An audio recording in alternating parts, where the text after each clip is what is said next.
it's time to do this. Jump and go, we're in the zone. We're still stuck to be dead road. Free to go, let's rock and roll. Packers pride, let's take control.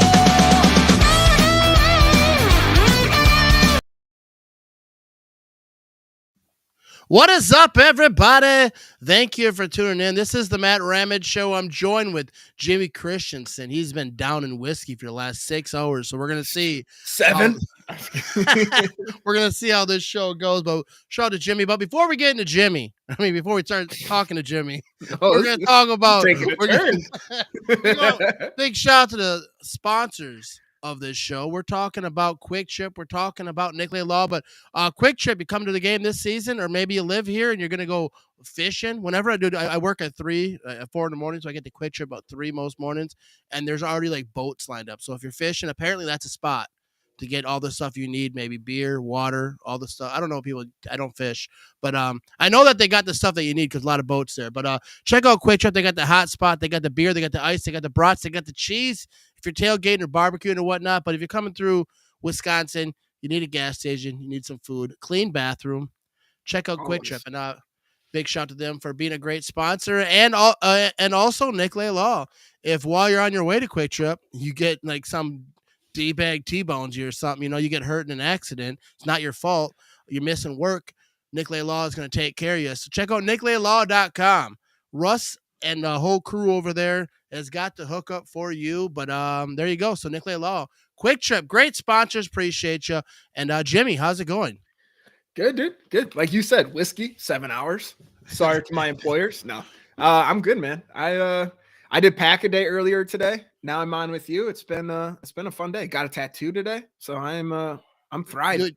Dude, you're like so we talked about this earlier, but what was your tattoo? Like the people are going to want to know. Oh yeah, I got my grandma passed away in August last year, and then she would always crochet, and so she made like crochet little hot pads you'd put under pans and stuff on the counter. So I got one of those tattooed on me. That's awesome. Yeah, grandpa, her husband, my grandpa on this arm, her on this arm. Yeah, so you were saying that before, like if someone dies, and I already planned yours. Like we said, I planned yours, man. So everyone knows, because if I die, you never know. Early morning, get hit by a train or something on the way to work. I kill you. Yeah, or that.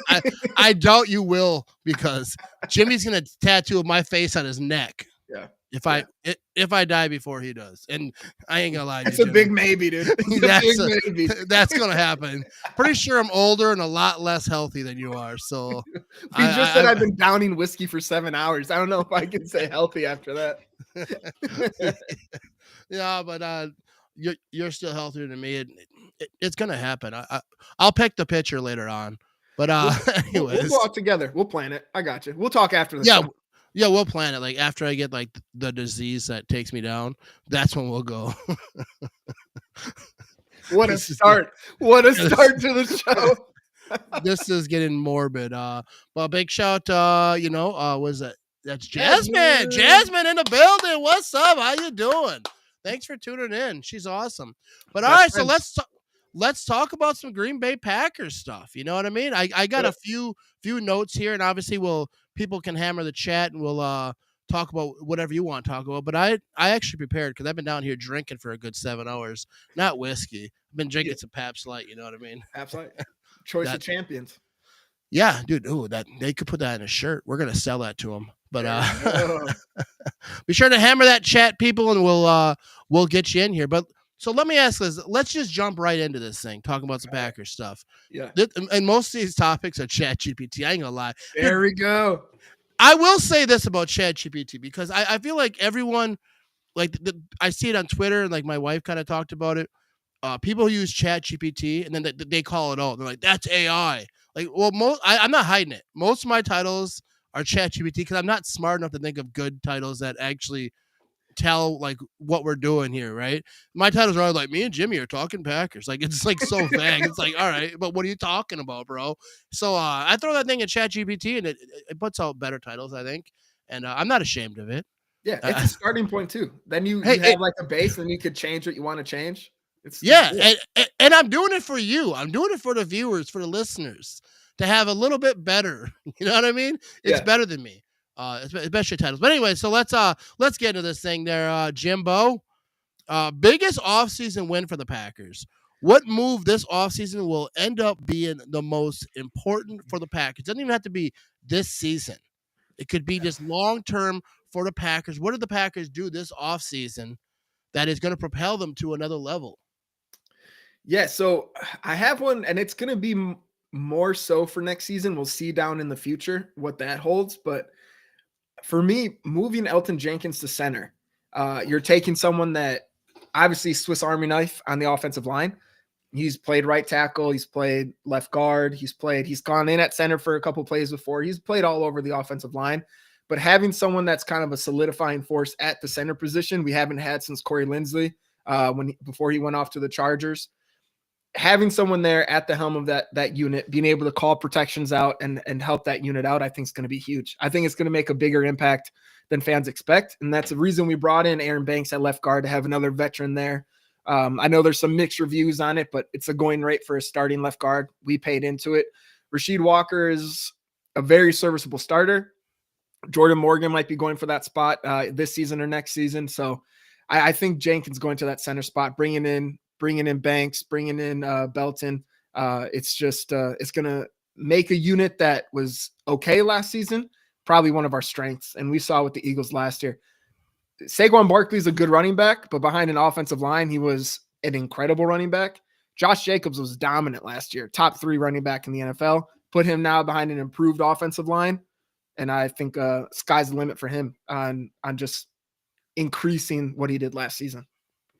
There you go. We got some offensive line talk. I was trying to think of like in the future things. I think maybe Matthew Golden right there, investing in that wide receiver room because we have contracts coming up, but you got to win in the trenches, dude. It's the sexiest position. I totally agree, but I'm not smart enough to give a speech about offensive linemen. But I think offensive line is the most important position group on offense. Like you have to have, if you don't have protection, doesn't matter who you have running out for passes, who you have throwing the ball, if the quarterback's already sacked, you know what I mean? But I'm gonna say Matthew Golden because I'm just the average stupid fan. Matthew Golden, he's already the highest paid wide receiver on the Packers roster. And I just think that solidifying and not just solidifying the wide receiver room, because I like the guys that they have, but they can't pay everyone. So they got to be thinking for the future. Like some of these guys ain't going to be here long term. So I think Matthew Golden is a great pick. He's a first round wide receiver that everyone wanted, right? Everyone wanted a first round wide receiver. So let's see what happens. But I think Jordan Love being healthy this year, hopefully the other wide receivers that had a lot of drops last year, they don't have those. I think Matthew Golden, I'm not saying this year Matthew Golden's going to be like Justin Jefferson. That'd be sweet though. You know what I mean? We haven't had a wide receiver like the first year they just pop off. So I'd be okay with that. I think Jimmy's got a train going on over there. I do have a train going on over here. Yeah. You are correct on that. Yeah. I thought, I was like, oh, they can't hear it. I'm off the screen. I was wrong. That's all good. But yeah, I think Matthew Golden is going to be cool. I just think that having more options, but I think Tucker Kraft is going to be hang on. I actually have a graphic over here I want to throw up. Let me find this real quick. Won't take too long. Here we go. The Packers.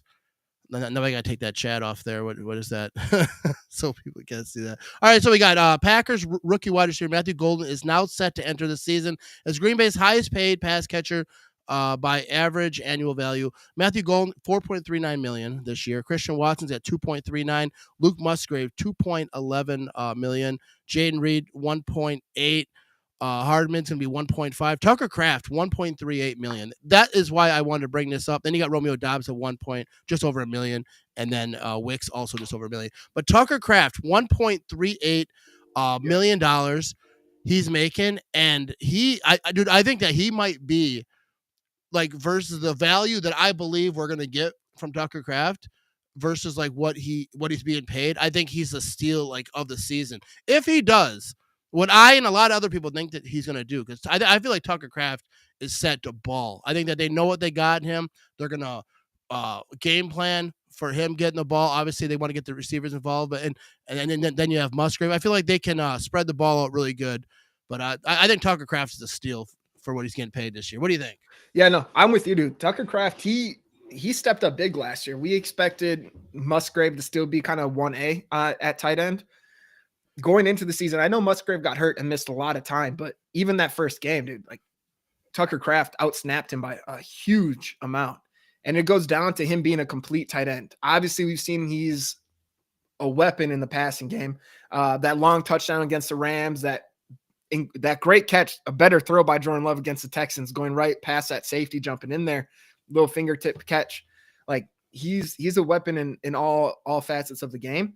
And having him, like he really has a George Kittle trajectory. Just someone an all around tight end weapon in that offense. He blocks his butt off. And if you need someone that's consistent, I know he had a couple drops this season. Seemed like everyone had a couple drops this season. But Tucker Kraft, man, like he really could jump into the top 5 tight ends in the NFL this season. Even if he just improves a little bit from last year, because you could argue he was up there already at 6 or 7, because there's a lot of star power at tight end, but there's not a lot of depth there. So he can easily become a top 5 this year. Yeah, I totally agree. And I do want to point out too that Facebook wasn't live while we started. I noticed that. So while you were talking, I listened to nothing that you said and focused on. I'm glad you agreed though, dude. Shout out to that one. No, I heard a little bit, but I was trying to get Facebook into this thing, but they are here now. But yeah, absolutely agree. I think that the Packers offense, because first of all, let me solo this thing right here, because I want to talk about this, Jimmy. I want to talk about Jordan Love. All right, because I see a lot of people, even Packer fans, like saying, like making jokes, like, "Oh, Jordan Love can't do this, can't do that," and like he was hurt last year. So like whatever you think about what he was last year, he was hurt. And I want to bring up this right here. This is from Green Bay Packers Daily. So he's on X, he's on Facebook, he's on Instagram. Be sure, shout out to him because I'm stealing his image right here. But Jordan Love through 32 games versus Aaron Rodgers through 32 games. Jordan Love is 18-14, 63.7% completion, 57 passing touchdowns, 22 interceptions, 96.3 quarterback grade. While Aaron Rodgers, 17-15, 64.2% completion, 58 passing touchdowns, 20 interceptions, 98.5 quarterback grade. So it's very similar. And I'm not saying that Jordan Love is Aaron Rodgers. He's better than Aaron Rodgers. But I'm saying is that everyone that's complaining about like Jordan Love, last year he was hurt. Receivers were dropping everything. And his numbers are still comparable to Aaron Rodgers in his first 2 seasons. So I'm like, pump the brakes on the Jordan Love hate, like what he is. And then people talking about interceptions. I saw on Facebook, I'm like, because I talked about Jordan Love's going to throw out the first pitch on Monday for the Brewers. Okay. People like, oh, it'll probably get intercepted. So I was like, no, he's not Brett Favre, bro. Like, yeah, you know what I mean? Brought a Super Bowl to the team. Like you can win and be a gunslinger. Yeah, because like, and Jordan Love isn't like people talk about interceptions, like he throws like 30, he thrown like 20 last year, and I mean, to me, the Jordan Love, I wouldn't say hate, but like the not trust and the Jordan Love like thinking that he sucks is just odd to me, because in his first 2 years, he's done it. Like he won a playoff game in his first year as a starter. Last year, like I say, he had 2 injuries last year. Yeah. And people like just forget about like what when they talk about him. Yeah. He was hurt, and his receivers were like had a lot of drops. I expect all that to be cleaned up. I expect this passing game to be good, but they have to do it. Like this is the year, right? So like I actually have a good anyways, I'm trying to throw out banners over here. I need a producer. But here you go. Jordan Love expectations. This is what we're talking about. What do you expect from Jordan Love this season? Because obviously Jordan Love has to ball this year. Like they not just Jordan Love, but this whole offense. Josh Jacobs is doing his thing. That you talked about the offensive line. Hopefully that protection is better. Receivers got to catch the ball. Got Matthew Golden. You got the other rookie. This passing, the offense as a whole has to improve big time. So what are the expectations, not just for Jordan Love, but for this offense, Jimmy? Come on, hit him with some smart words over here. They'll be made up if I'm saying them. For Love, I think like the biggest thing, I don't know if it's an expectation, but something that we need to see for the future, like a little bit more consistency. But just like you mentioned, last season started off with a knee injury, then he had a groin injury. Then going into the playoffs, he had his elbow get hurt in that last game against the Bears, so he played that game hurt as well. So he had injuries throughout the year, which kind of went into the lack of scrambling. So going into next year too, kind of giving getting a boost in that. Just he is an athletic quarterback, so getting a little more use out of those legs. But it's for him is he can get streaky. He's like my favorite NBA player of all time, J.R. Smith. When he's on, he's on. He could go 0 for 11 for threes, or he can go 8 for 11 from threes. And sometimes I feel like that's like Jordan Love, to where there's a couple throws that should be kind of routine for a quarterback. They're like, what the hell are you doing, dude? You should easily hit that. But then you look and it's a play that like 3 quarterbacks in the NFL can make: Jordan Love, Josh Allen, and Patrick Mahomes, which is what gives you that hope going forward of like, he has it. There's no way around that. He has the arm talent. There's some mechanics, and LaFleur mentioned it too. The consistency of being balanced while you throw can go a long way. So for him, all the talent's there. The wide receiver room improved this year. And when we get Christian Watson back at the end of this season, especially next year, him paired with Golden, if he's back next year, and then Golden, obviously he'll be here, but we have talent. And so it's kind of piecing it together. LaFleur's a wizard on offense. Like, he's going to have the plays. Love just has to know at times, like, yeah, we're going to be a run heavy team. That doesn't mean when you throw the ball, we need you to have an explosive play. It's just making the right decision at the right time. And I don't know. I expect more of the second half rookie season Jordan Love this year, opposed to the injured version we got last year, which still had its highlights, dude. It's not like he was garbage last year. Even hurt, he was a top half NFL quarterback. Like, you would say maybe around that 12-13 range. Like, that's a hurt quarterback to be that high. So, like, make him healthy. He's going to break into that top 10. He has the ability to break into the top 10. And that's all you really need to have a Super Bowl. If our defense performs like it did last year, every team says this, but switching in the defensive line coach, that should be an improvement. So putting that all together, dude, like, we should be shut up, True North. That should be all we need. Yeah, I agree. I mean, I said a lot of times there. I Jordan Love has to be. He has to be on. Like, I'm not going to say he doesn't have to be like top 5. But they, first of all, just don't get hurt. Like, be healthy. Like, put this man in bubble wrap. But I think that's the offense expectations are high. Like Matt LaFleur said, I think it was the end of last year, the youngest team in the league talked that it doesn't matter, and they probably will be again this year. I don't know, but if they are or they're not, none of that matters. People shouldn't even talk about that. Like, it's go time. It's time to do something. The NFC North is strong.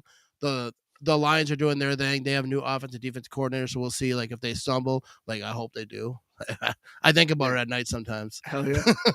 And the Vikings could be good if their quarterback works out. Yeah. But other than their quarterback, they're legit. Like, they can get some stuff done. The Bears are the Bears. I have no expectations for the Bears. Like, the Bears, like, they're like, I don't know, they're the most overrated every year. Like, they're like the Cowboys. Everyone just every year, every offseason, it's they're gonna do, but they're not. All right, they're not gonna. They're gonna have this quarterback, this coaching staff for a little bit. We'll see how long.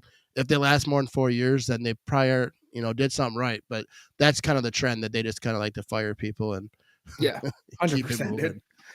And then with Love too, though, like, for the team as a whole, what we're gonna need, and it's easy to put it on the quarterback. Obviously, the star of the team. If your quarterback's good, your team's probably good. Unless you're the Jaguars, but you just want, like, for where Love is right now, look at Jalen Hurts last year on the Eagles. He's not a top 5 quarterback. He's to the bottom of the top 10.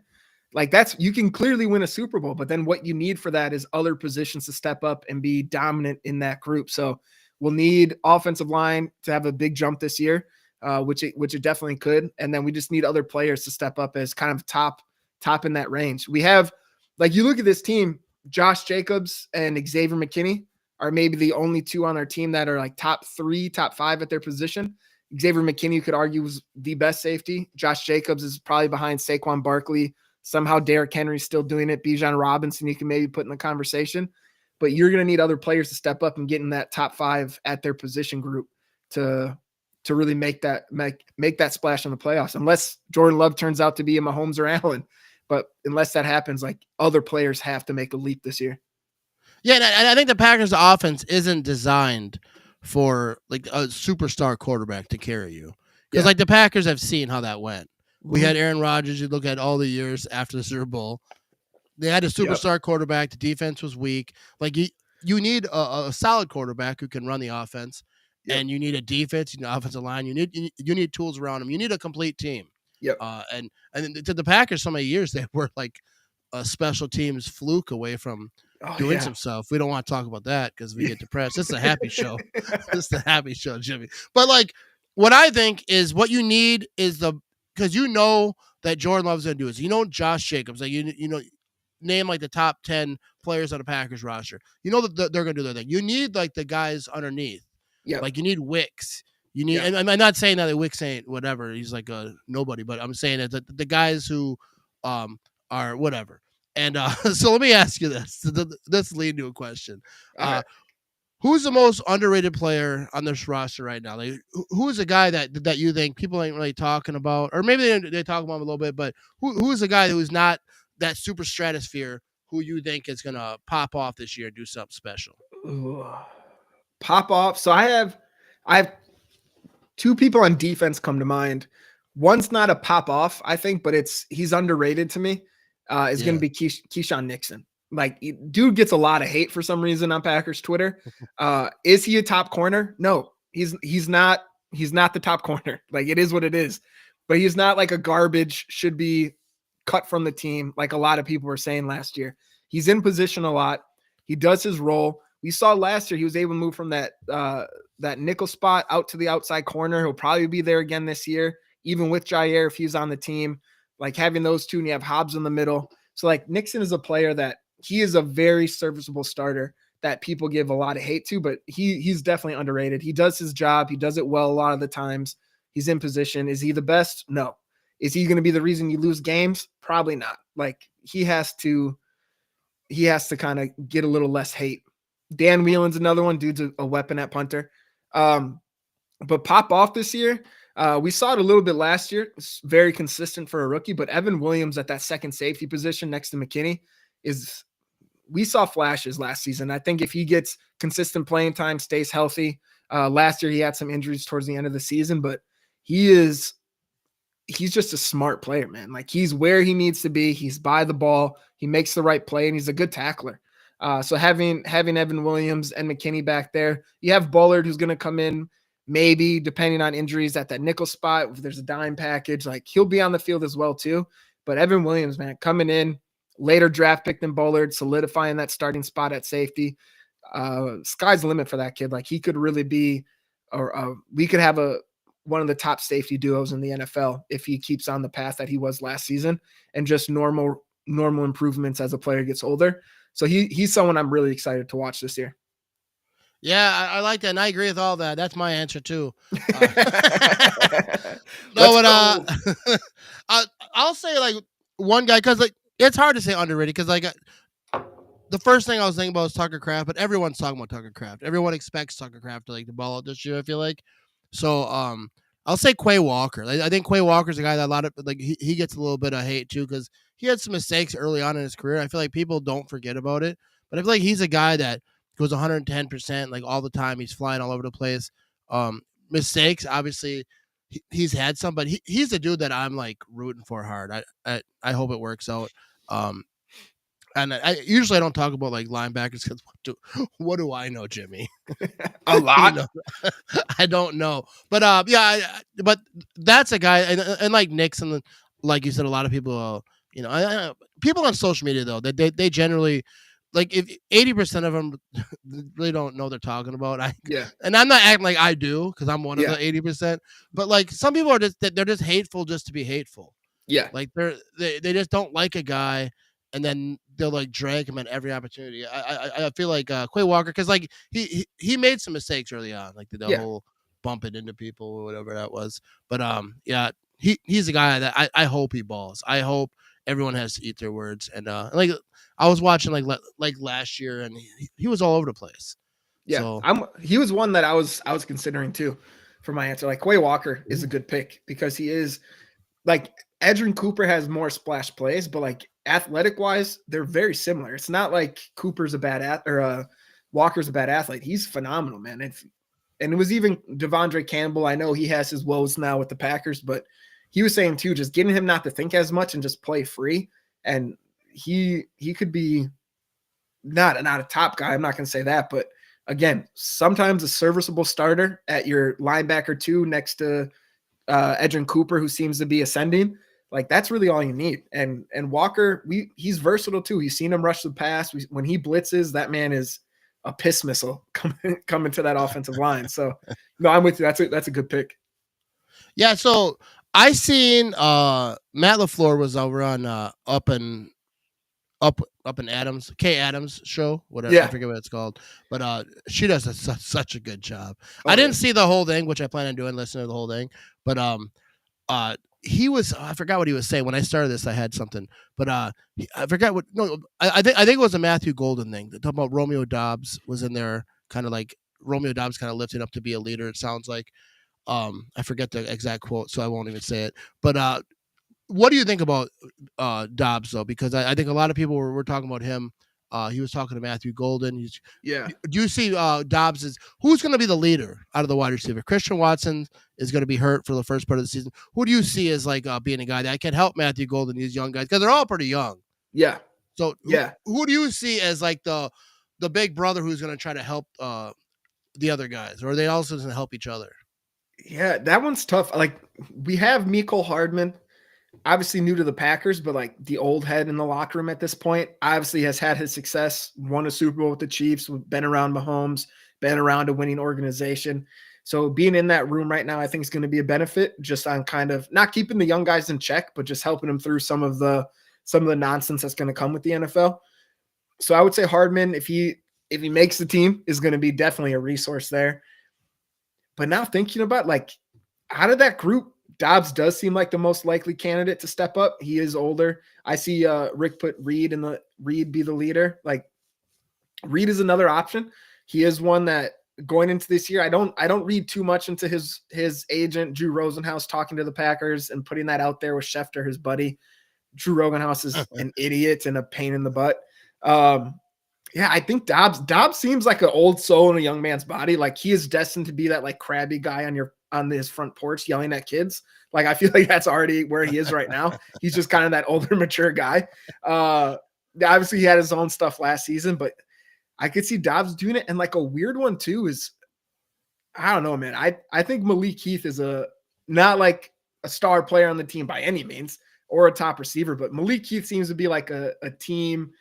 He's a locker room guy. Yeah, he's been around a little bit too. Yeah, and like someone that can just kind of help with and be the guy that someone can lean on and help through spots because he needed that when he was in college. And those are usually the best people that turns into something of they needed help in college and kind of get their head on straight.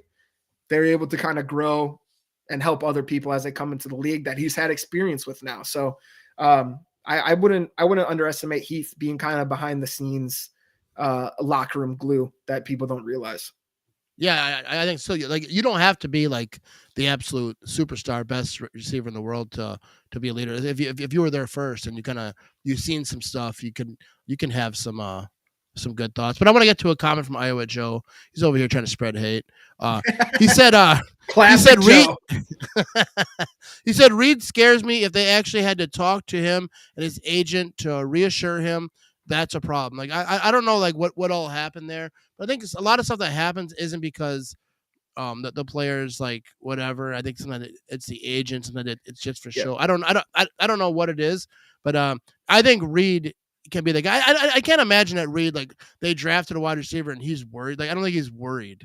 Like there's some guys in his roster that can be worried. I'm not sure Reed is one of them that has to be worried. And I think Reed could be one of the guys who's vocal because Romeo Dobbs doesn't seem very vocal to the public, but like we don't know what he's like behind closed doors. Romeo Dobbs, like because you've seen the people like he never smiles, but when someone gets a touchdown and he's down there to celebrate, whether it's him or someone else, he's smiling, he's having a good time. I just think he doesn't like the cameras. He doesn't like us, not personally, but he doesn't want to talk to the cameras, and that's fine. Everyone's meant to have a camera in their face, so. It could be Romeo Dobbs. It could be Reed. I think between those two as the guys are just, someone's got to get vocal. Someone's got to scream at people on the sideline. I don't know. It seems like it helps. Yeah, you need the rah, not always rah, but just in your face yelling sometimes. Like, you just need it. It's the NFL. They're big boys. They can handle it. They need it. Like, it's part of it. And with Reed, I think David Bakhtiari had a breakdown of it, which was like a good perspective from a player that was just saying, and Kevin has a great point of how Drew Rosenhaus is. But it's just an agent trying to make himself valuable. He wants to make sure that he can set Reed up as getting a good contract, whether it's with the Packers or on another team when he's a free agent. And Gutekunst said in one of his press conferences after the draft, kind of limited. And I think he didn't mean it the way it was probably taken, but he said, yeah, his spot's not threatened. He's that slot guy. And I think Rosenhaus wanted to make sure, like, well, we're not limiting him to just the slot, because that's going to obviously lower his potential contract value, blah, blah, blah. It's a slow off season. Drew Rosenhaus, Adam Schefter, great buddies of just, hey, let me copy and paste this text you sent me and I'll tweet it out for you. Like, Rosenhaus is a slime ball. Like, he is a used car salesman as an NFL agent. So the stuff that comes out, and even Matt LaFleur said on Up and Adams, like that or one of the podcasts, I think it was Up and Adams, like, hearing about that was the first time he did. Like, when that tweet went out, he never talked to Reed. Reed never came to him. And he was saying, like, they have the relationship where he would come to me. So it's one of those things where I think it's just an agent doing some dumb stuff behind the scenes, trying to make himself seem like a valuable person to the player and boost up. Because at the end of the day, as much as I hate Drew Rosenhaus, I'm still bitter about Mike McKenzie. Like, that stuff, dude, like, he's just trying to make himself valuable. That is what it is. But you suck, Drew. I hate you so much. Yeah, like, he always has like that drama around him. I remember when Aaron Jones signed with Drew Rosenhaus, and everyone was like, "Well, he's gone," and that was one of the reasons I said Aaron Jones is gone. But then he ended up coming back. So, but I think that was more Aaron Jones saying, "Hey, I want to play here and I want to stay here, or whatever." But Drew Rosenhaus is it. But I want to get to this comment right here from Brad. He says Dobbs is one hit away from retiring, and I see this a lot. But and then I get it because the concussion thing is serious, but I think this happens a lot where there's a guy who everyone's like, he's got a lot of concussions. He's banged up. He's one hit away from, like, it being a wrap. And then the guy plays for like 8 years. So, like, he's got to be careful. And it's true. Like, if he gets another bad concussion, like, I don't know. I don't know anything about concussion, because, like, Favre had, like, 37. It seemed like he was concussed like every week. And I'm not saying that. I'm not trying to like diminish what concussions are, because I never had one. I might have, but I just didn't know about it. I had some drunken falls that might have concussed me, but I was already talking stupid. No, but hopefully that doesn't happen. I try not to think about that stuff, but obviously, like, so what do you think? Because you're a guy who knows stuff about injuries a little bit. You get hurt a lot. Yeah. So, what's your thoughts on Romeo Dobbs and the whole concussion thing? And should he or we be worried about that? Should he? I would say, yeah. Well, I'm sure he's got doctors that are telling him stuff too. So yeah, I would. I don't know, dude. Like, with concussions, it's so weird. It's player to player. You have on how much they worry about it. Like, I'm sure it's always in the back of their mind. You have so much stuff with CTE coming out, and that has come out. But with Dobbs, like last season, especially that last one, man, coming back, wearing the Guardian cap, and then in the playoff game needed to be like carried to the locker room stumbling. It's scary. And like, he does have, I think his daughter might be 2 now. Like, he has a young kid he has to think about too going forward. So do I know, like, would I be surprised if he gets another concussions? Like, hey, I got to call it quits, dude. I got to worry about my future. Like, no. And I respect that. It's the right call for you in that moment. But like you said too, there's a lot of, like, look at Wes Welker. He had plenty of concussions and kept playing through. It's just player by player. And it's such a weird one too. Like, they add up, and the scariest part about CTE is, like, you'll have symptoms and signs you don't know until you're dead. So, like, a lot of these players have it. A lot of retired players have it, don't know yet. And it's just something that, like, you do have to worry about. And then, like, it sounds insensitive, and I don't mean it in the way, but, like, it's what you sign up for, playing in the NFL, playing football. Like, myself too, not nowhere near this level. I'm not saying NFL player, but like high school, college football, MMA for times, like what you're getting yourself into. Like concussions are part of it. My dumb self didn't do it for millions like these guys are, so I get their reason to do it. I just did it because I'm dumb. But like for them, it depends how much you're willing to sacrifice for it. Are you willing to risk the CTE for millions of dollars, or do you want to get out early and have your health in the future? Like it's a tough decision they have to make. That I'd probably take the millions, honestly, but I'm also a greedy bastard. Yeah. I'm because I'm poor and stupid. So like if I could be rich and stupid, I'd be all right. Yeah, and I'm not saying that. No, but like if Romeo Dobbs or any NFL player, like they get a head injury and they're like, hey, I'm gonna retire because, I don't want to. I want to remember my kid's name, and I would, yeah, absolutely. I'm like, yeah, I get that. I just don't think that fans like I feel like sometimes like that they say that about certain players that get hurt, like he should retire. But I feel like that's their decision. That's we don't know nearly the information that his doctors are telling him. Hopefully, that doesn't happen because this is a kind of a depressing topic to talk about over here. But yeah, for real. Who's the next to have CTE next week on Matt Ramage? Unreal. This is a depressing conversation. All right. So let's talk about this, right? Let's get to some fun stuff over here. Way too early record prediction. All right. So let's lock in. This is ChatGPT right here. Question right here. Let's lock in our way too early season record predictions. Not going back. Not going back, baby. You gotta be dramatic with it, Jimmy. So, what do you think? Because this is a tough schedule. Everyone's been telling me that. Like, anytime I post it, it's a tough schedule. Like, they're not always a tough schedule. It is a tough schedule. It's a tough schedule because the NFC North got tougher, and the NFC is tough. They got some tough teams on there. But what is your locked in record prediction for this? You don't have to go through the whole list of teams if you don't. Just what do you think? Just spit out a number, Jimmy. All right. I'm going to go. Oh, man. I'm looking through that schedule right now. I'm like, okay. First two games, Lions, Commanders, 2-0 is a possibility. I'm happy if we split. Next two games, Browns, Cowboys should win those. Bengals, tough one. Cardinals, Steelers, Panthers should win those. Eagles, tough one. Giants, I'm surprised they're still in the NFL. And then we get into our gauntlet of the NFC North: Vikings, Lions, Bears, Broncos, Bears. Oh my. Ravens and Vikings.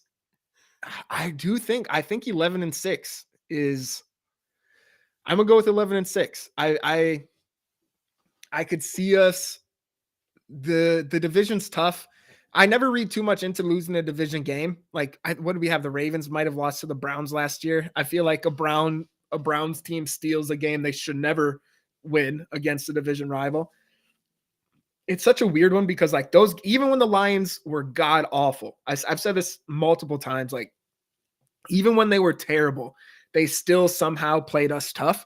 I would say 11-6, which I think is a good record with this schedule. Like you said, it is tough. That's all we hear. It's tough, but like, I don't know. It's not new news. If you want to be a Super Bowl team, you got to win tough schedules. It is what it is. If we don't do well against the schedule, we're not the team we thought we were.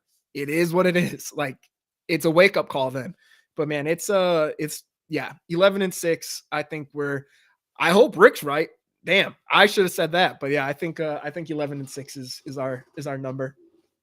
Yeah, so I'm just checking out these comments right here. We got Rick saying 13-4. We got Brad at 12-5. Kevin's he more of my thinking 16-0. Actually, I think there's 17 games now though, but I get it. They're not losing anything.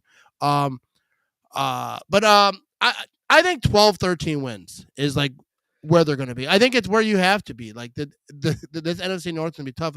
The Lions ain't going to win a ton of games. The Vikings, I think, could go either way. They might be fantastic. They might be horrible.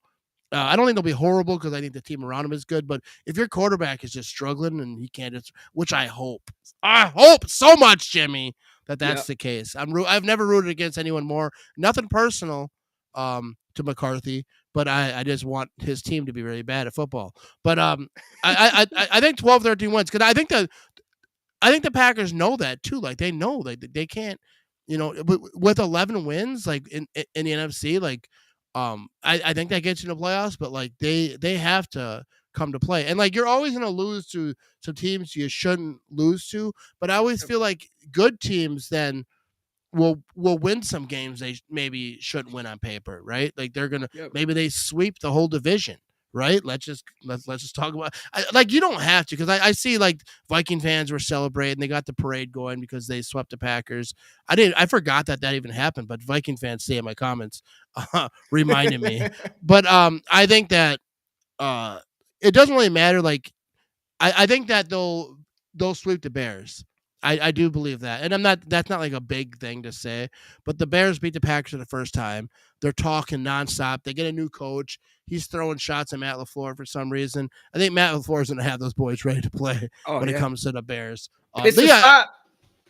I'll say 12, 13 wins, and I'm not going to break down the whole schedule. I might do a video on that at some point going through those. But if I do, it's going to be like I can't sit here and like point to a game like they'll lose that game because I feel like the Packers can win every single game. I'm not saying they're going to go 17-0 like like Kevin's saying, but I'm saying that they're in every game though. I don't think there's any team on the schedule that it's like there's no way the Packers can beat that team. The Packers are too good to say there's no chance they can beat that team. They can beat in every game. I don't expect them to win every game, but they have the chance to win every week. And so I say like 13 wins, but I basically say 13 wins every year.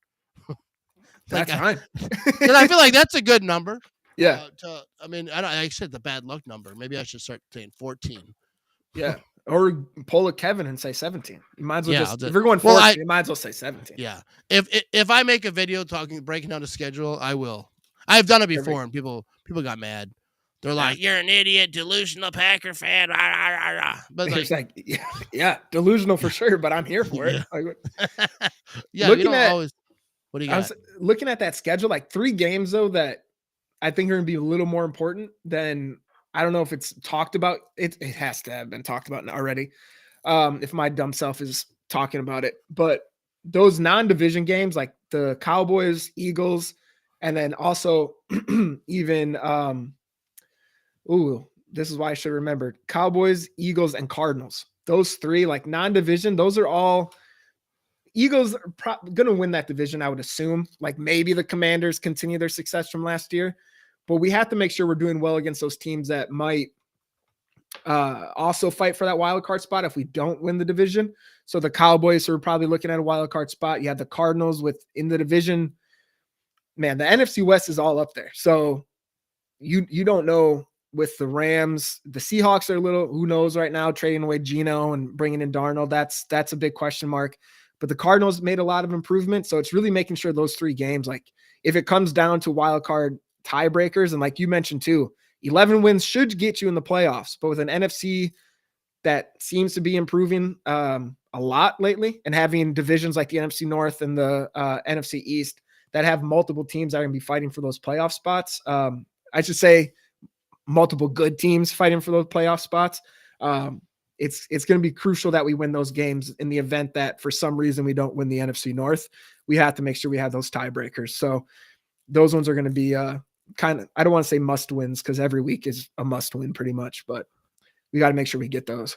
Yeah, we got to make sure that we get like the Cowboys. You can't lose to the Cowboys. It's bad for morale around the world. You know what I mean? Like we got jobs to do. We can't be losing the Cowboys and going to work and being happy. But the Eagles, dude, I want to beat the Eagles, right? First of all, I want to talk about the Eagles for a minute because that whole tush push thing, right, that was going on. And I hate to even talk about this because I'm so sick of the word tush push and the whole conversation. Everyone's like the Packers are soft. And I take that personally when people, because I agree. It makes us look a little bit soft. But I think what happened is I think the NFL, I think Roger Goodell wanted it, and he didn't want to do it himself. So he's like telling Mark Murphy, "You're on your way out. You know what I mean? You ain't got no owner. You're the president. You're on your way out. Propose this and walk away, and then we'll handle it from there." And they were 2 votes away. 22 votes, needed 24 to ban it. I don't think it needs to be banned, but I just think that they need to let them defend it. If they're going to stack up and push on the offensive side, let them do that on defensive side. And then if you're going to do that, all right. If you want to do the tush push, then here's what I think the Packers should do. here's what you do. You put Kenny Clark back there with Rashawn Gary. All right, you want to do some pushing? Let's do it. Give Kenny Clark the ball and have Rashawn Gary back there pushing, or the other way around. And let's see what happens, because eventually what's going to happen, one of these quarterbacks are going to get twisted up. If defenses start getting really aggressive, and if a quarterback gets twisted up, his leg gets snapped, it'll be banned. Because that's the thing that what irritated me is people talking about the Packers are soft because they're trying to get to. Every year there's rules that get proposed. Every year there's votes by the owners on these rules. And some are passed, some aren't. Usually the first year they're not. Even the kickoff rule, they're talking about that for a while.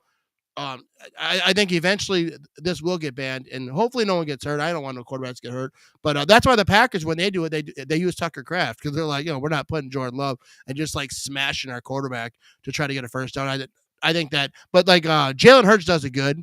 He's got he's a little beefed up or whatever. The Eagles do it good, and I didn't hate on the Eagles. That's what Eagles fans call me. I kind of respect Eagles fans because they're passionate. They're a little bit they go too crazy. Like the videos of them like whatever. I'm not gonna get into it, but I'm going to New York this year, so I'm gonna be nice to Eagles fans. I ain't saying nothing about them. They're a little too close. You go to New Jersey. I'm going to that Giants game. I like Eagles, and I know Eagles fans in real life, a few of them, and they're all cool. Like they're passionate, they're cool. You know what I mean? So it's not like but I do take offense when they're like talking about the Packers saying they're soft, when I believe that the whole voting thing was just because Roger Goodell wanted it. And I've seen someone else say that. It's not my original thought, but I was like, yeah, that does sound right. You know what I mean? I think it came out either yesterday or today that it was. I don't think it mentioned Goodell, but it mentioned like other owners being the ones that are like, look, we don't want to put our name on this. Like, you guys don't technically have an owner. Murphy, my boy, you're out of here. Like, you might take one for the team, see if we get it banned. But even, I hate to give this human being credit, but even like Iowa Joe said, the tush push and having like interfering with the runner and pushing from behind was illegal for some time. So I don't know. It is one of those things like, yeah, stop the play. Don't let them get to the 1 yard situation or to the 1 yard line. But I don't know. That's the situation. Like, it's kind of like when Cam Newton used to dab and people were upset about it. And his response was, if you don't like it, stop me. It's the same way with the Eagles and the other teams doing it. Yeah. We've done it as well. I know it's different, Iowa Joe. You don't have to tell me again, but having Tucker Kraft go into from tight end to under center and then having the people run up behind him and push, it's damn near the same thing, except they're just starting a little further back than the tush push where they're right behind him ready to go. I don't know. I'm indifferent on it. Like, I don't think you should stop it. I think it's just don't let him get in that situation. But yeah, to say the Packers are soft because Murphy took one for the team on his way out, like an old man just trying to help his colleagues out. Like, I don't know. It's dumb, but also, if the Bears were the ones who would do it, I probably would have said it just because it's the Bears. You know what I mean? Yeah. So I can't blame them too much. Dude, I had Viking fans talking trash like, "Oh, the Packers are soft. They're trying to ban the tush push." Like, yo, your team voted yes. I was gonna say, banning it, bro. I bet homeboy was one like, yes, please stop them.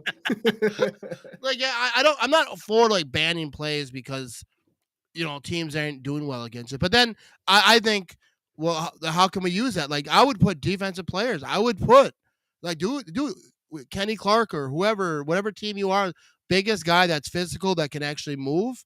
Yeah, give him the ball, and then have like Rashawn Gary or somebody or whoever you want to think of behind them. Could you imagine if last season we had TJ Slayton line up under center and take a snap, be like, try to tackle me, idiots. Let's see how well this goes. Like, just like put like Jordan Love and like almost like a Wildcat situation where he moves out and just let some big dude just get in there. Like, remember like the Bears, the fridge, he was doing his thing, and then like a Raji type of guy, give him the ball, and then I don't think you really need to push that. You don't really need to do you don't really need to put touch push for that. He'll squat everybody out of his life. Just fall forward. I don't know, but I just think it opens the doors for some stuff because people are going to start and the thing for me is like when guys jump offside because now defenses are trying to like stop this thing, and then they're like, well, we'll award a score if you keep doing this.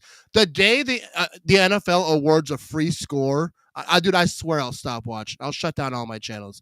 I'm not any sport that awards free points.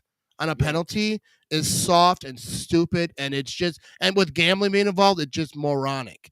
Yeah. If anything, they should say that player is going to be ejected. Eject the coach even. Yeah. Like you could eject everyone before you never in any situation give a team free points. I don't care. Like I say, just start ejecting people. Give 15-yard penalty on the following drive. Say Yeah. wherever you get the kickoff, if it's a touchdown, and now you're Yeah. add 15 at first and whatever 25. Like anything except giving away free points. I don't think the NFL would ever do that because Yeah. it's in the rule book though. They Yeah. can. Yeah. But if It's they wild. did, that would just be so corny. I would say cheesy, but cheesy is good. Yeah. You know what I Yeah. mean? Around these parts. Yeah. Around, So- around this neighborhood. But right. yeah, I'm all for it though. I don't want them to ban plays because they're hard to defend. I just let the defense defend them a little bit. Like let the defense stack everyone. Yeah. Yeah. Just let Just on them, that play. yeah. Just let them punch people too. I think you should Yeah. just be like, hey, Yeah. get as dirty as you want, and we're gonna be fine. Here's what it should be. There should be 3 players on offense and defense that are allowed to have a bat with them. I'm in on this. Let's let one player take steroids too. Just add that. Yeah. They can only go Just- on the field during yeah. that play. No, 1 player per team can take steroids. 3 are allowed to have a bat with them. All right. Then the follow-up to that, what player on our team are you juicing up with steroids? Rashawn Gary. I was gonna say him too. I feel like he'll be scary on the sauce. Hell yeah. I don't promote anyone doing steroids because it's bad for you. I do. Your well-being. But I don't care. Take it if all. one player was gonna, because Rashawn Gary's motor is just nonstop. Yeah. But anyways, let's talk about the pass rush. Yeah. Do you expect, because the Packers didn't get a pass rusher, right? In the Yeah. every free agency, everyone's talking about they're gonna get this guy, this fabulous guy, Yeah. this great guy. The Packer fans thought they were getting everybody. So Yeah. where do you I expect the Packers think they got the guys. They got a new defensive line coach. Yep. So you expect this pass rush to be better, and who do you think is going to make it better? Who do you think this defensive line coach is going to make X, Y, and Z player better? What are I your think- expectations here? I think like the easy answer is to go to like our top guys with Rashawn Gary and Kenny Clark of like already solidifying themselves. The reason Kenny Clark got a very rare 3rd contract or an extension with the Packers, it's because he's a guy. Like it's because of his age, obviously a much younger. He 3rd was contract drafted when player. he was like 17. Yeah, he came into the league fresh out of the womb. He's a 30-year veteran. So like him being involved there, like you have to expect Kenny Clark to bounce back. Rashawn Gary too. There's players that have chips on their shoulders, and Rashawn Gary's always seemed to be that way. But then coming off a season where he did underperform, like there's no way around it. He didn't do as well as people expected.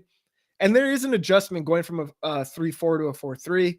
We even saw your guy Preston Smith, like he dipped out of there because that system just didn't fit him, and all credit to him. He recognized that, didn't make a stink out of it, kept it in-house, and then ended up leaving. But I would say Rashawn Gary and Kenny Clark, you can expect to make those jumps forward. Devontae Wyatt had some splashes last year, had a little bit of injury troubles, but I'm excited to see what Lucas Van Ness can do. Like give him a legit starting spot and see if he was worth that draft pick. If it isn't, it is what it is. It sucks. You wasted a 13th pick on him. Move on at that point, but giving him a season, like the dude there's no getting around. Like he has a physical ability. It's can he do it now on the field? I think bringing someone in, and I know it's just because you're around a good coach doesn't mean you're a good coach, but having someone there that was under Bill Belichick, who that defense was always a top performer. The defensive line was good. Even Judon, like you saw him, and I know age plays a factor, systems, but going to the Falcons didn't do as much as he did when he was with the Patriots. But so letting him come in and impact that defensive line. And then there's, I don't know, man, like Carl Brooks. There's so many. That's the thing about this Packers defensive line is it was such a shock last year because we have so much talent and so much depth there.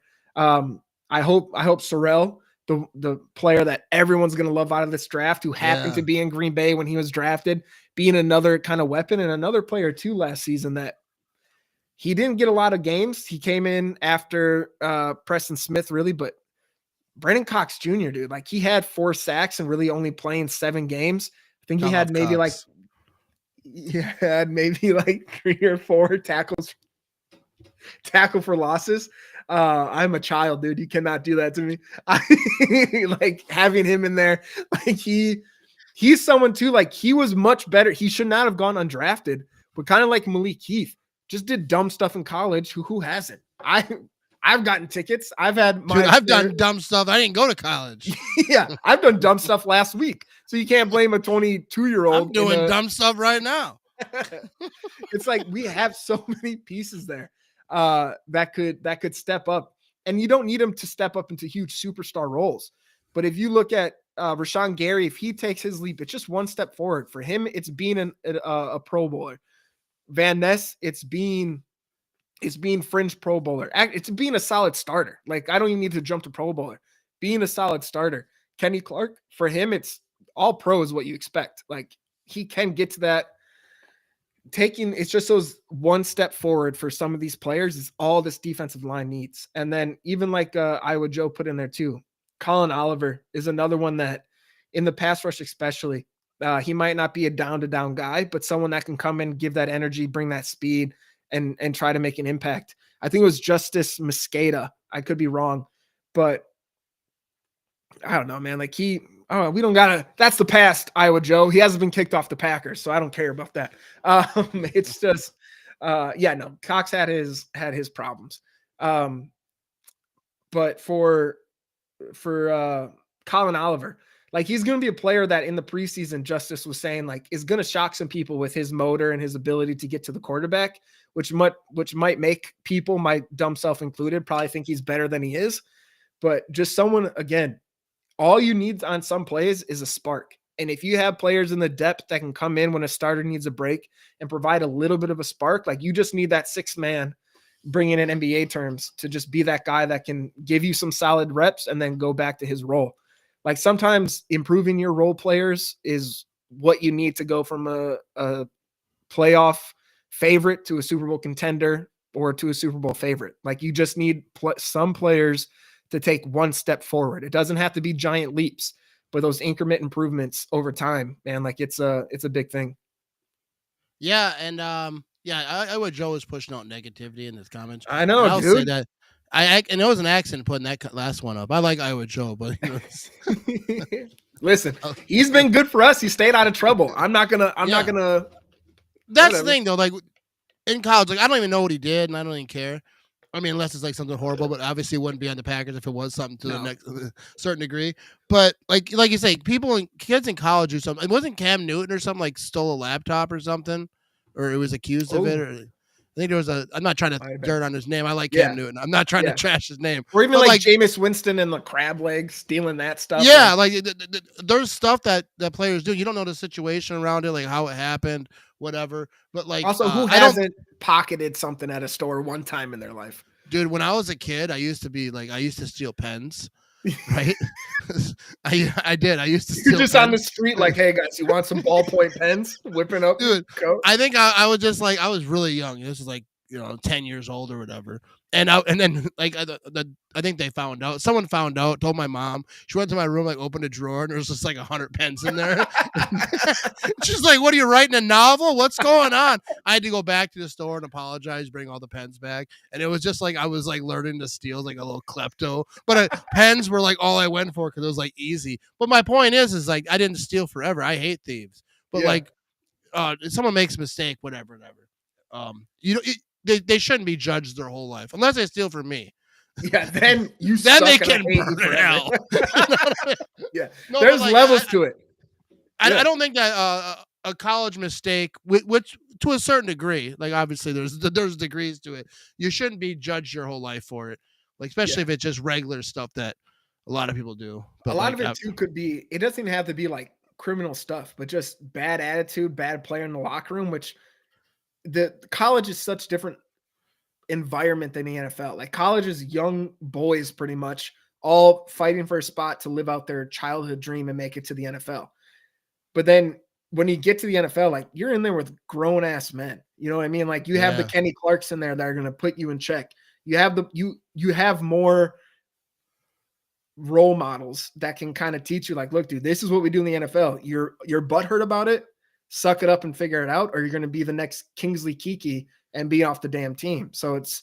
And so far he's lasted longer, 2 seasons with the Packers than Keke did. So there's stuff to where like, yeah, some of those head mistakes clear up once you're around the big boy league and you have some of those OGs around there that you have that respect for that can kind of check you of like, look, man, you're not as good as you think.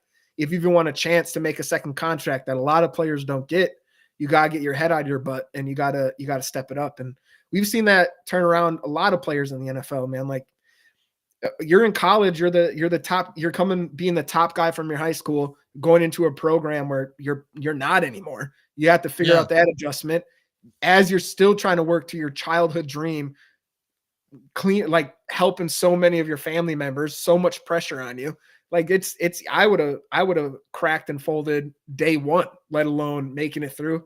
So it is what it is. A lot of players make dumb mistakes, bounce back, turn out to be great. So it is what it is. Don't turn into a Brett Favre and ruin my childhood memories. And I'm all right with you. Yeah. Don't have a Netflix thing. Yeah. As long as you don't have a Netflix show someday.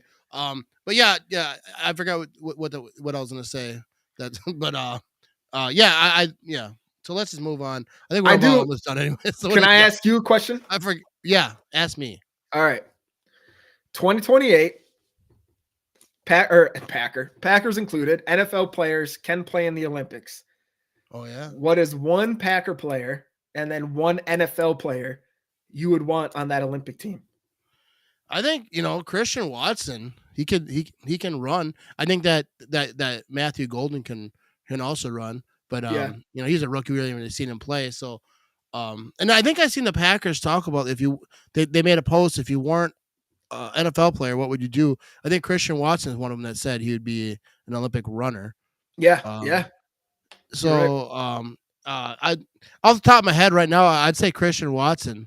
Let him like run something and I think that's the one for me. What do you got? For mine, I actually, spoiler alert for anyone that talks or listens to Pack-A-Day tomorrow with me, Jen and Aaron. Shameless plug. Yeah, go listen, people. Why are you still listening to this? If you're listening on the podcast, that is. I have to admit, the episode for tomorrow is fun. Got a little off the rails. Someone, I'm not going to say who, brought up Aaron Hernandez, so it got interesting. For players on the team right now, we haven't seen him yet on the NFL field much. I think we only got a couple plays out of him. But Marshawn Lloyd, all you've heard from him from training camp was how dynamic and shifty he is, and that explosiveness. Like, I feel like that'd be great for flag football. Or even just on the defensive side, Xavier McKinney being in that little safety spot. I feel like he could, we saw last season, what was it, 4 or 5 interceptions in a row. So I would say he would be a great safety to have on the Olympic team. Oh, so you're talking about football Olympics. I thought you meant there's like Olympics. No, flag football's in the 2028 Olympics. Oh yeah, I did hear that. Oh, say now, you're gonna change maybe because I was thinking Christian Watson can run like a whatever Olympic runner. You know what I mean? But yeah, I don't know. I think I'll stick. I like Christian Watson a lot, so I'll stick with my answer. I think healthy Christian Watson. First of all, Christian Watson, he gets a lot of people say a lot of stuff about Christian Watson. He never complains. No. His dad does sometimes on Twitter, but whatever. We'll leave that alone. Shout out to his dad. I get that. Talk about my kid. I'm gonna say some stuff too. I think I gotta say this. I love their family and the love and protection they have around Christian Watson. It's great. I think they unintentionally take the spotlight off him. I don't think they mean to take the spotlight off him. Yeah. But a lot of times after a Packer game, myself included, I think, let me go on Twitter and see what Christian Watson's family has to say. More so if I'm like, what did Christian Watson say in the locker room? So I think they just accidentally take the spotlight away a little too much. Yeah, I just think that I would never, ever talk to a player's family in any type of weird way. Like 100%. If I'm on Twitter, and even if I which I don't do, but if I was on Twitter and I wrote Christian Watson, how'd you drop that? Like he dropped a pass, and then his mom chimed in and said something, I wouldn't say nothing to her because I'm not gonna disrespect someone's mom. I'm not gonna argue with his mom, and because that's his mom, and like I get it. Like if my kid was doing something like publicly, or people had opinions on it like that, I wouldn't be able to look at it, which I think most parents probably do. They just don't go on Twitter and they don't get involved. But I would never, ever argue with Christian Watson's dad about him. First of all, his dad knows a lot about football. I think he was in the league, I believe. Yeah. He was on the Packers at one point. Yeah, so like I seen a lot of that. I would never argue with him or even have a conversation with him, like because I'm not. First of all, I don't trash players on Twitter, anyways. Yeah, I do that in my basement. Yeah, you're a normal human being. You wouldn't disrespect someone for no reason. Yeah, I just don't. I yell. When I'm watching a game and someone drops a ball, I just don't go on the internet and like tell the world this guy's a piece of whatever. How do you drop that? This and that. As I get ready for my cheese factory job. You know what I mean? Like, how'd you drop that? Did I want to do like someone messes up at work and then like Christian Watson just busts out like, bro, how'd you burn that burger? What's going on over here? This McDonald's employee sucks. Yeah, no, but I get it because there's two sides of it. Like fans are gonna do what they do on Twitter, and that's what people do. But just mixing up with family members because they love those people. So you can't if someone started trashing your daughters or something, like obviously they're children, but like when you're like I'll go like crazy. Me, yeah. I already said some comments to a 4-year-old one time being mean to my daughter where Des was like, Jimmy, dude, he's 4. I was like, I don't care. I'll slap him and his parents. Let's see this go on. Dude, I remember like when my kids used to walk home, my kids would walk home with the other group of kids, and there was someone who was being mean to one of the young girls. Yeah. And I remember telling my kid, like, you see him saying these things, just rock him. Hit him, dude. Yeah. And he was like, oh, I don't want to get in trouble. And I was like, you got to protect, she's a young girl or whatever. And then but she ended up like just hitting that dude with his backpack. He was saying really nasty stuff. I told the parents, I was like, hey, you want me to hide in the bushes? And then scare the hell out of this kid. You know what I mean? Because if I had a daughter, I would go crazy. I don't have a daughter. But like, I was like, I'll hide in the bushes and scare him. Like, no, you'll get arrested. You can't hide in bushes waiting for children. Yeah. I was like, but then she ended up taking a backpack and just swiping this kid across the face with it. And then that was the end of that. So she handled herself. But people trashing my kids. Like I'd go crazy if my kid was in the NFL. But the one good part is your kid's in the NFL. So that's a good problem to have. Oh yeah. All right. What's your non-Packer player that you would want in the Olympics? Non-Packer player I'd want in the Olympics. Well, even Brad had a comment. I would say, who's your flag football QB? Yeah, I would say Lamar Jackson. Outside the Packers, we're saying because I love Lamar Jackson. He's my fantasy quarterback too, but I like everything about him. He's funny. He seems really cool with the fans. He's really good at football. He can run, but now like you can see in the last couple of years, they're trying to take that away from him a little bit, or not take it away, but like have him be throwing first. Not just be like Michael Vick. Not to discredit Michael Vick because he could run, but I love everything about Lamar Jackson. So I'd say Lamar Jackson. And flag football, I feel like he'd be really good because he's he's big, but I guess that bigness doesn't really help in flag football as much because you want but he can make dudes miss. Yeah. You ever play flag football? Ooh, back in the day, dude, at the YMCA as a child, dude. Yeah, I played on a team for like 6th grade when I was in Washington Middle School, Green Bay, Wisconsin, and I was a center at one point. And I would just trip the kid to the right. So I'd block, but I would trip the other guy, right? And they don't call that because they don't know what's going on. Yeah. So then I remember them like, hey, you guys need to be like Ramage. He blocked 2 guys. I was like, I tripped one and blocked the other one. And then you're biting a third at the same time. Trip one, block one, bite the third. and that was a peak of my athletic career. Dude, honestly, I think your T-shirt should be retired. Whatever. Yeah. I should make a shirt. Retired flag football. Yeah, I'd buy that for sure. Yeah, year of 1994, whatever year that was. I don't even remember. I don't want to make you feel old, but I was 1 year old at that point. I was killing all the other 1-year-olds though. You know what? You didn't have to mention that. I know that was me. That was. Oh, Johnny Manziel. We got a comment. Johnny Manziel. That'd be fun. I was even thinking too, like bringing retired players. And I know this is not the most popular time to bring up homeboy, but Brett Favre in flag football would be the funniest thing to watch. Like I would pay to watch that. Devon Achane, the running back from Miami, would be fun. I feel like Tyrann Mathieu, the Honey Badger, would be fun. But even just thinking about like, imagine like Ray Lewis coming out of retirement and playing linebacker for flag Dude. football. But flag football, he's kind of like he's about Oh, he'll hitting. kill someone on accident. Oh yeah. Like it's flag football, Ray. He's like, Yeah. oh, I Stop forgot. choking him. Yeah, put the knife away, Ray. Yeah, Too I think. soon. Yeah, Dude, that's funny. Giannis, could you imagine if I'll change the subject real quick. Can you imagine if we have Giannis Antetokounmpo just like playing wide receiver in flag football? There's going to be no corner. Well, All you got to there's do is no just throw a corner. lob. You know what I'm saying? Just throw it up. Put him and, on there. Yeah, dude. no one. They'll be grabbing his flag before he catches it. That's all we got. Yeah. Dude, I They're remember diving at knees. one time I was playing flag football, and someone, they used to, people try to cheat and they double wrap their flag. Oh, yeah. So when you pull it, doesn't come off. And there was this person that wasn't a guy and dove and pants came down. Shut the game down right there. They shut it down. Traumatized I was like, for life. that's a penalty. Yeah. Like, no, bro. You're like, that's assault. Dude, I would go with a good one. Shaq would be put Shaq at receiver and Charles Barkley at quarterback. That's just pure entertainment. Dude, it might come up. Yeah, but I think that these flag football teams are supposed to be good. Like, we're just mentioning like huge humans who are be good at actual contact sport. Let's put TJ Slayton at running back.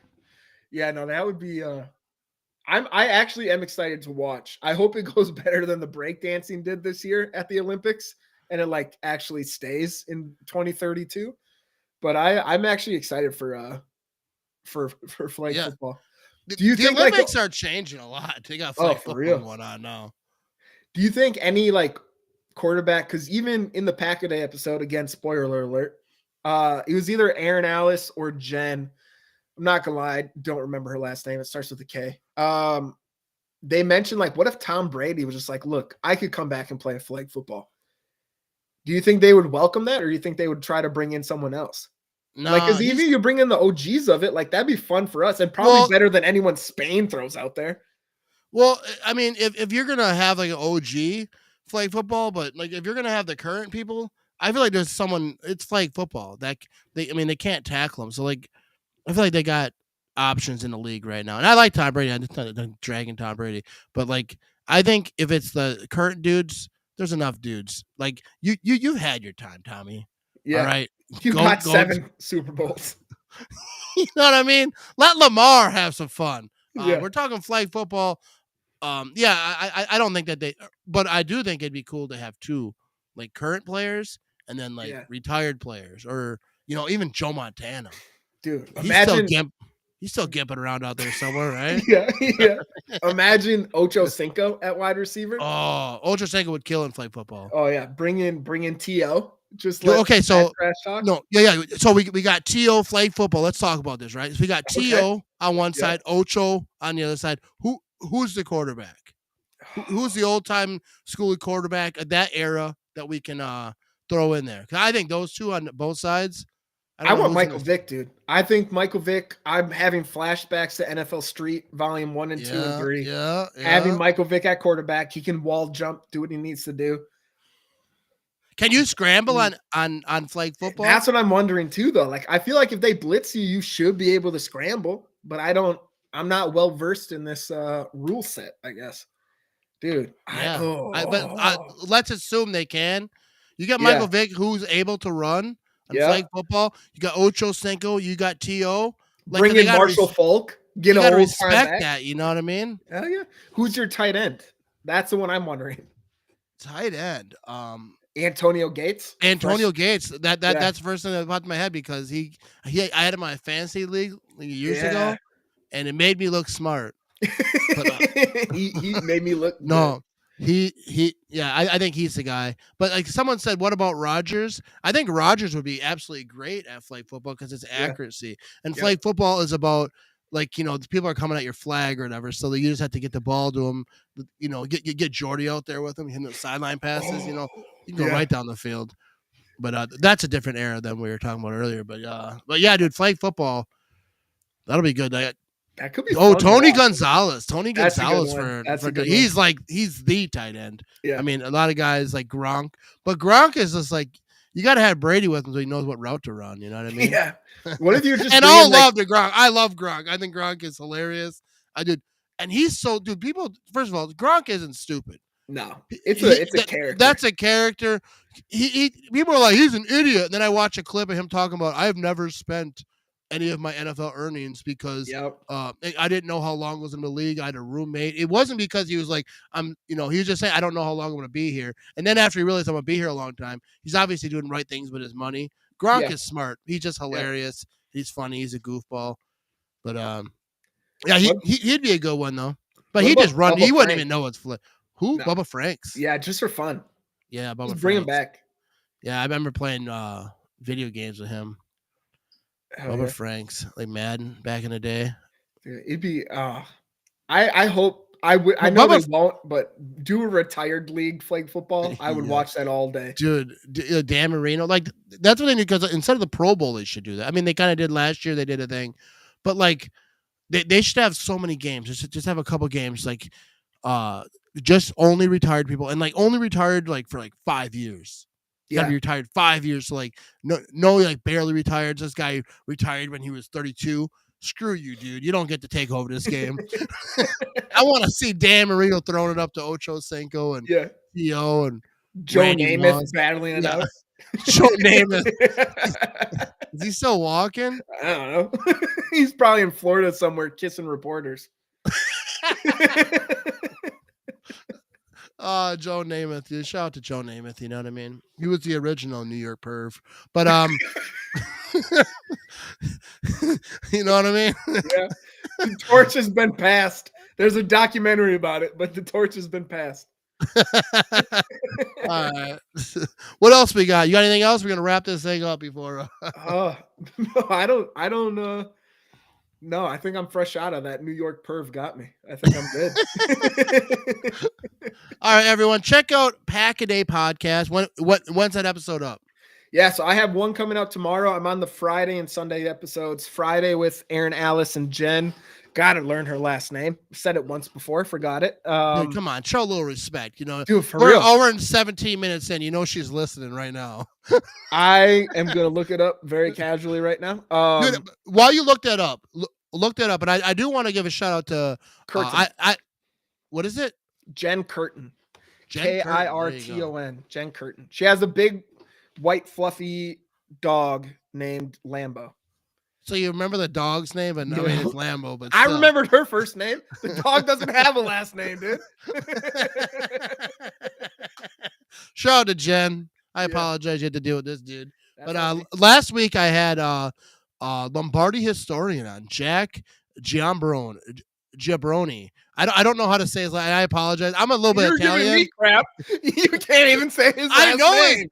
I know his last name. I'm just not good at saying it. I'm a little bit Italian, but I feel like I'm just short of being able to say Italian names right. Yeah. But I obviously, I mean no disrespect. I joked with him about it too because I can't talk.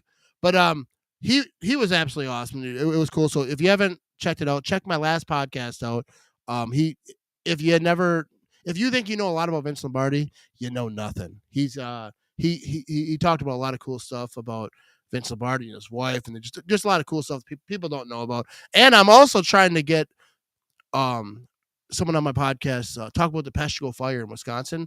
Peshtigo, Wisconsin had a bigger fire than the Chicago fire during the Chicago fire. It was the same time, and Peshtigo doesn't get the recognition. And they have a Peshtigo museum over there in Peshtigo. Makes sense they'd put it there. But Chicago, man, steal our the little brother. Dude, that is what it is, right? Yeah. Chicago. They've been stealing everything since forever. We got the biggest fire, but they're like, everyone, oh no, Chicago fire. Worry about us. No, but like both of them are obviously very tragic, but enough time went by. We're all right. But there's a cool museum over there. But I'm gonna try to get someone to come on who's really smart and talk about that. Because it's the off season. I want to talk about Wisconsin stuff. We're still gonna talk about the Packers stuff. But are we gonna start doing some Soprano watch shows? Because I need an excuse to tell my wife, like, hey, I have to watch this. Yeah, so here's what we should do for people who are listening and watching right now. Me and you should watch like the first 5 episodes of Sopranos, or Okay. however many episodes we decide, and Yep. then we'll do. So we're on the same page, right? And then we'll Yep. do a podcast, and then we'll keep it going Yeah. throughout. I'm Even if in, it dude. goes to the season, but then we gotta do 2 because we gotta keep up with the Packers stuff. But yeah, just tell your wife I gotta Yeah. drink a bunch of beer and talk about the Sopranos Yeah.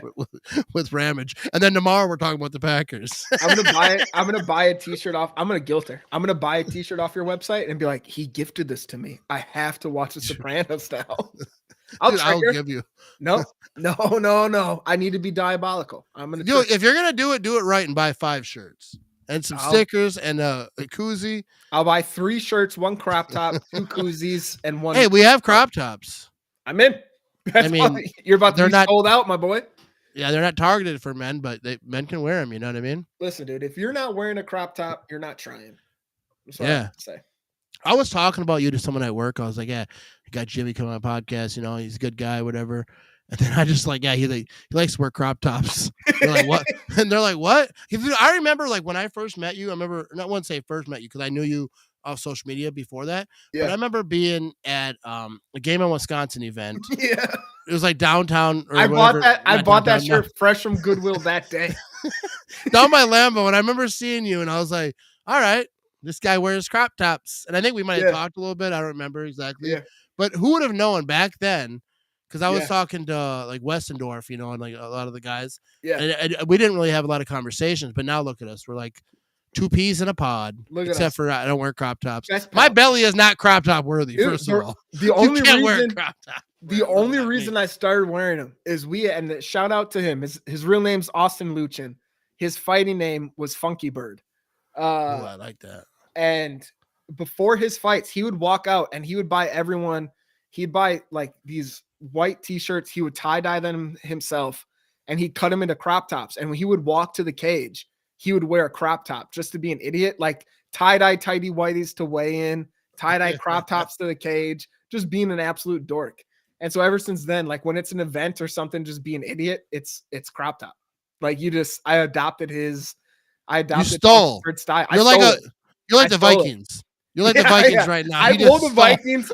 I really liked what he was doing, just being an absolute dork, wearing a crop top for no reason. Dude. I was like, look, I'm stealing it for the Packers. When I show up to things, I want to have a crop top. Dude, little shock value. That's the same thing the Vikings did. Yeah. Right? Someone a different sport. You can stole their whole thing, their whole genre, steal holiday dress. Are you trying to make me hate myself right now? Because you're doing a great job. I'm just trying to trash the Vikings every chance I get. But that's what I did. They stole soccer team's whole thing, their chant, how they dress, the whole thing, their horn thing. And that's what you did. You just had the crop top. You probably talk like him too. Yeah, everything. I actually text him before the show, be like, hey, tell me talking points. Send me video recording so I can copy you. You know him? Awesome. Yeah, I used to train with him before his fights. Oh, like he still talks? So after you stole his whole thing, he still likes you. I don't know if he knows about that part yet, but yeah. Listen, it's different sports. He's crop top in MMA and jiu-jitsu. I'm crop top at Packer games and Packer events. Yeah. I mean, just like the Gotta Vikings. let that belly button breathe, dude. Sports. You think it's a free pass. Facebook would flag that for copyright infringement. You know what I mean? But here we are. But everyone, be sure to check out my last podcast with the Packers historian. That was great. Pack a Day podcast tomorrow morning, or actually today if you listen to the podcast. But finish listening to this episode first. Yeah. And then, well, if you're this far, you're good to go. Go over on Pack a Day. But Pack a Day podcast has a episode every single day, different people. Jimmy's on twice a week. You got Andy Herman. You got a lot of great folks over there doing the stuff. So if you need content every single day for the Packers, Pack a Day podcast is that place. And now tell Andy he has to do a shout out for me on his podcast. I got you. I'm like, hey, look, if you don't give him an ad, I'm quitting tomorrow. That's like the thing. I'll do a little shout out on my little thing, and now on your big platform. Hey, now shout me out. All right, we're gonna wrap this thing out. Appreciate you, Jimmy. This was fun. Yeah. Appreciate you. I like your response. Yeah. Listen, every time I say something like I agree. So I'm doing it right back. Yeah. No, you're a smart person. All right, we're gonna wrap this thing up. Appreciate everyone. Be sure to subscribe and go on my YouTube and subscribe, dude. I put up like 6 videos and they all get like 5 views, dude. My YouTube is it's so dead. It's like Brett Favre's career. All right, we're gonna wrap this thing up. Let's get out of here. You know what I mean? Here's a song.